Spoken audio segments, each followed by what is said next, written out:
పాడా నిధులకు సంబంధించి ఎంక్వైరీ స్టార్టింగ్ లో అన్నారు గవర్నమెంట్ వచ్చాక మళ్ళీ అదేమీ అంటారు కనిపించడం లేదు.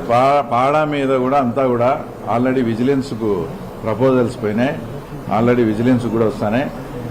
పులివెందుల పాడాలో ఎవరెవరైతే అక్రమాలు చేసి లేని వర్క్ను ఉన్నట్టు ఉన్నదాన్ని లేనట్టు చేసిన వర్క్కే మళ్ళా ప్రపోజల్ పెట్టి మళ్ళా చేసి ఎంత డబ్బు దుర్వినియోగం అయిందో ఆ డబ్బు నయా పైసలతో సహా తప్పకుండా అందరితో కూడా కక్కిస్తాం. ఆ ప్రాసెస్ అయితే జరుగుతూ ఉంది.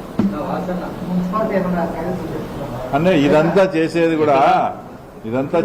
కూడా ఇప్పుడు ఎంత డెవలప్మెంట్ ఎంత ఏదైనా కూడా అంతర్లీనంగా ఒక భాగం అయితే రాజకీయమే. కాబట్టి మేము పులివెందుల మున్సిపాలిటీని ఏ రకంగా అయితే మేము సక్సెస్ కాగలము వార్డు వైజ్ కూడా క్యాల్కులేట్ చేసుకుంటూ స్టెప్ బై స్టెప్ వేసుకుంటూ పోతున్నాం.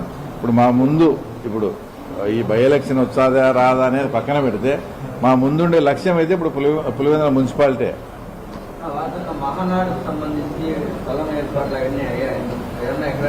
చూసాము. మహానాడు సంబంధించి ఆల్రెడీ ఒక సాక్షి సర్కిల్ దగ్గర 2 సైట్లు చూసినాము. తర్వాత జయరాజ్ గార్డెన్స్ దగ్గర కూడా ఒక సైట్ చూసాము. సెంట్రల్ జైలుకి ఎదురుగా కూడా కొంత సైట్ చూసాము. రాష్ట్ర పార్టీ అధ్యక్షుడు దానికి ఒక కమిటీ ఉంటుంది. ఆ కమిటీ వచ్చిన తర్వాత ఆ కమిటీ చూసి సెలక్షన్ ఫైనల్ చేస్తాం. మోస్ట్లీ ఈ వారం కానీ అసెంబ్లీ లోపలనే వాళ్ళు వస్తామన్నారు. వస్తానే ఆ స్థలం చూసి స్థలం ఫైనల్ చేస్తాము. సెంట్రల్ జైలుకి ఎదురుగా కూడా మంచి స్థలం ఉంది. అది కూడా అనుగుణంగా ఉంటుంది. ట్రాఫిక్ ఇబ్బందులు ఉండవు.